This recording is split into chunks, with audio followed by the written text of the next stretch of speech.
तो योद्धाओं, जितना ओलंपिक में मेडल आना था हमारा उतना आ चुका है। इंडिया अब 71 स्टेज में पहुंचा है। 71 रैंक ओवरऑल हमारी रही है, जो भी हमने मेडल जीता है। तो आप एक क्वेश्चन बना लो, आपके मेंस के लिए इम्पॉर्टेंट हो सकता है कि पेरिस ओलंपिक 2024 में भारत के प्रदर्शन पर एक टिप्पणी लिखें।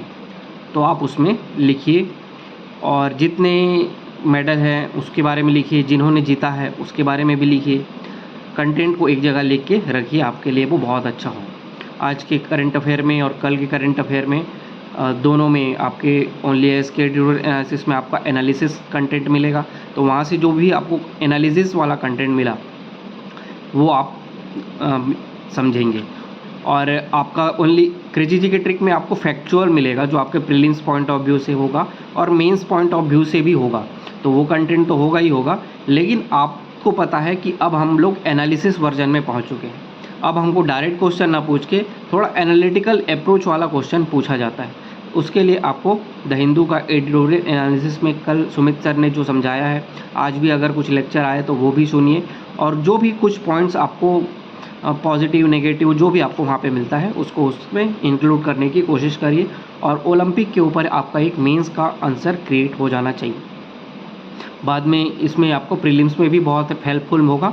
जब आप उसके बारे में थोड़ा डीप पढ़ते हैं तो आपको हर एंगल से नॉलेज होता है, आप हर एंगल की नॉलेज को पढ़ समझ पाते हैं। तो ये आपका एक क्वेश्चन रहेगा, इसको आप आंसर को लिखेंगे। कल मैंने छत्तीसगढ़ के टॉपिक के ऊपर डिटेल में बताया था, परिवहन और शिक्षा वाला जो टॉपिक था उसको पढ़ने कैसे है, वो सारी चीज़ें बताई थी, एक्सप्लेन किया था। आई होप कि आपने पढ़ा होगा। आज फिर आप वो पढ़िए, क्योंकि आज हमारा सीजी का ज्योग्राफी पोर्शन कंप्लीट हो चुका रहेगा। सीजी ज्योग्राफी हम लोगों ने प्रीलिम्स पॉइंट ऑफ व्यू से, मेंस पॉइंट ऑफ व्यू से आज में ख़त्म। कल से हम लोग नया शुरू करेंगे, आर्ट एंड कल्चर छत्तीसगढ़ की ट्राइबल पोर्शन से स्टार्ट करेंगे। तो आज का आपको एक्स्ट्रा समय दे रहा हूँ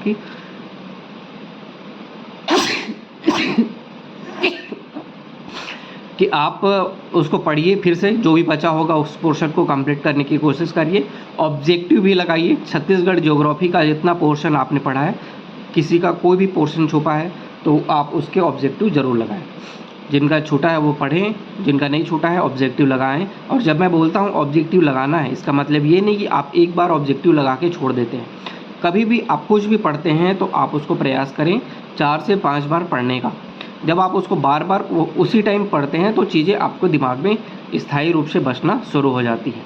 तो आप जब ऑब्जेक्टिव लगाते हैं तो एक बार एक चैप्टर लगा के तुरंत नहीं छोड़ देना है, उसको बार बार 2 बार 3 बार 4 बार, अगर जितना आपकी समय की अवेलेबिलिटी है आप उसमें मेहनत करते रहिए। फिर आप कल से हम लोग जनजाति वाला पोर्शन स्टार्ट करेंगे। फिर जब आप टेक्नोलॉजी वाला पोर्शन पढ़ रहे हैं तो आपको उसमें ग्रामीण भारत में सूचना प्रौद्योगिकी की भूमिका एक टॉपिक है, उसके ये एक बड़ा टॉपिक है। इससे डायरेक्ट एक 15 नंबर का क्वेश्चन सीधा जो टॉपिक लिखा है वही पूछ सकते हैं, या फिर आपको अलग से कुछ पूछ सकते हैं कि ग्रामीण क्षेत्र में, कृषि के क्षेत्र में सूचना प्रौद्योगिकी की भूमिका क्या है। और 2 नंबर में तो बहुत बार ऐसा क्वेश्चन पूछा जाता है, ई नैम पोर्टल क्या होता है। ई नैम मतलब इलेक्ट्रॉनिक नेशनल एग्रीकल्चर मार्केट। फिर आप पैक्स और SHG, एफ पी ओ के बारे में पूछ सकते हैं, तो आप उसके बारे में अच्छे से पढ़ें। मृदा स्वास्थ्य कार्ड पोर्टल, ई पशु हाट, ई चौपाल के ऊपर 2 नंबर के क्वेश्चन आ चुके हैं। कृषि विज्ञान केंद्र के बारे में आप पढ़ेंगे। तो ये सारे जो टॉपिक हैं इन बिटवीन आपके कंटेंट में, ये आपके 2 नंबर के क्वेश्चन हो जाते हैं। तो आप इनको भी अच्छे से पढ़ेंगे। कृषि क्षेत्र में सूचना प्रौद्योगिकी है आपका, स्वास्थ्य क्षेत्र में टेलीमेडिसिन क्या होता है ये पूछ सकते हैं। और आपका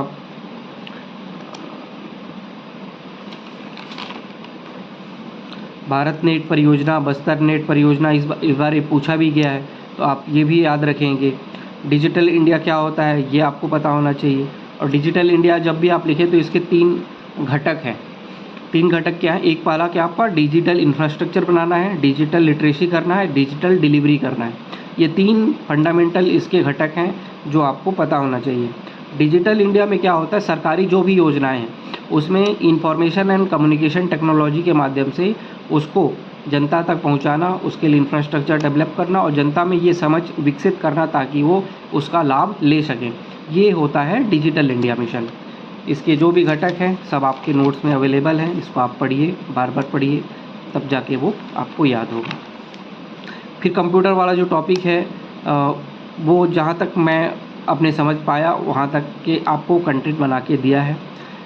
input device, output device, memory unit, hardware, software, जो भी मैं समझ सकता था अपनी तरफ से मेंस पॉइंट ऑफ व्यू से इतना बनाने की कोशिश किया है।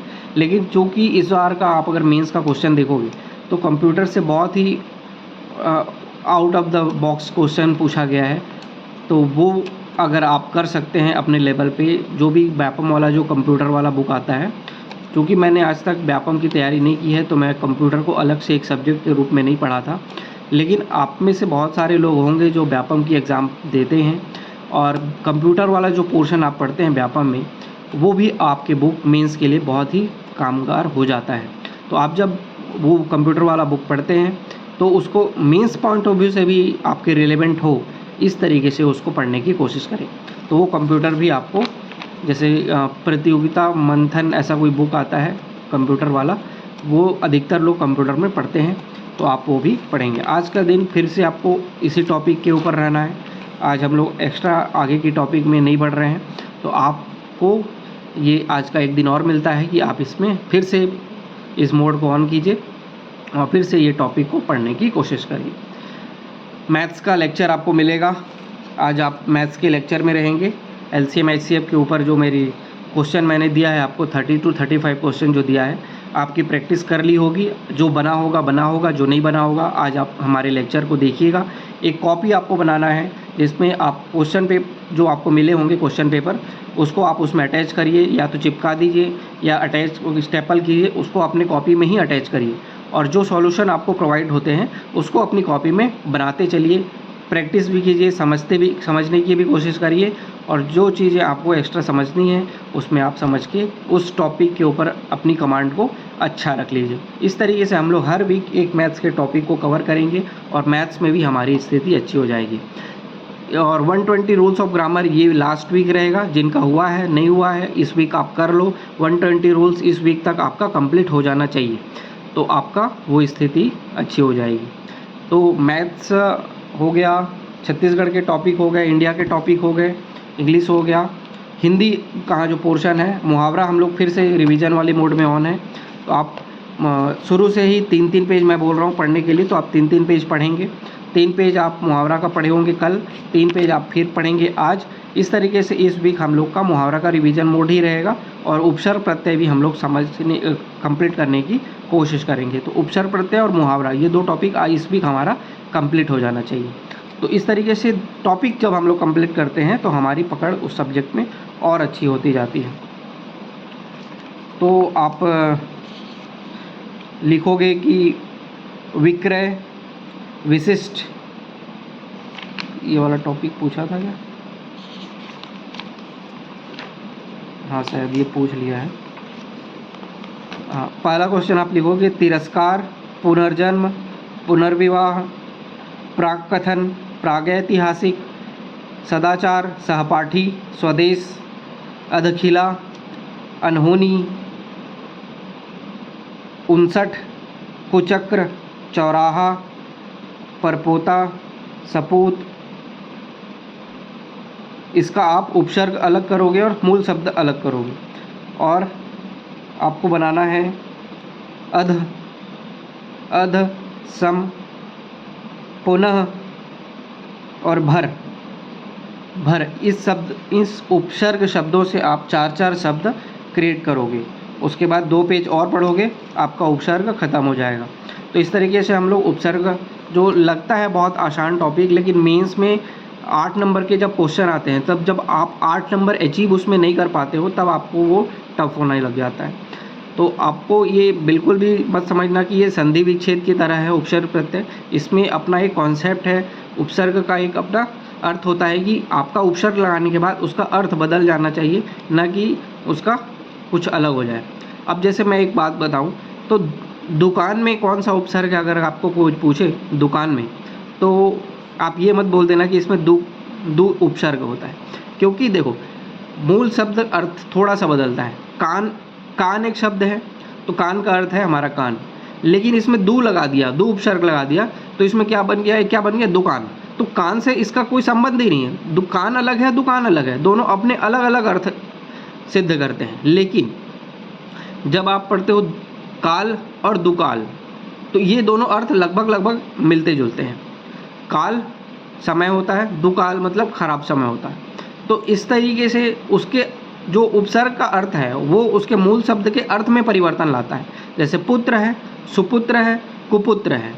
अच्छा पुत्र हुआ तो सुपुत्र, खराब पुत्र हुआ तो कुपुत्र। तो जो उपसर्ग लगा उसका अर्थ का प्रभाव उसके मूल शब्द में पड़ता है, तब वो जाके उपसर्ग बनता है। तो ये भी कॉन्सेप्ट है, इसको भी आप समझने की कोशिश करेंगे। आज का दिन आप अच्छे से मेहनत करिए और आप ये बिल्कुल भी मत सोचना कि अभी आप हल्के फुल्के मेहनत करोगे। आप देखना नवंबर दिसंबर के बाद वर्कलोड बहुत ज़्यादा बढ़ जाता है, बहुत सारी चीज़ें याद करनी होती है, करंट अफेयर करना होगा, इकोनॉमिक सर्वे करना होगा, सीजी करना होगा, इंडिया करना होगा, बहुत सारी चीज़ें हो जाती हैं। तो अगर आप अभी से मेहनत करोगे तो बाद में बर्डन बहुत कम हो जाता है और आपके प्रीलिम्स क्वालिफाई होने के चांसेस बहुत ज़्यादा बढ़ जाते हैं। इसीलिए मैं बार बार बोल रहा हूँ, अभी के समय को बहुत अच्छे से यूज़ करो और बहुत सारी पढ़ाई करके मेहनत करो ताकि हम लोग उसमें कंफर्टेबल हो जाएं। ऑब्जेक्टिव ज़रूर लगाएं और मैथ्स की प्रैक्टिस ज़रूर रखें। कल मिलेंगे एक नए टारगेट के साथ। आज के लिए थैंक यू।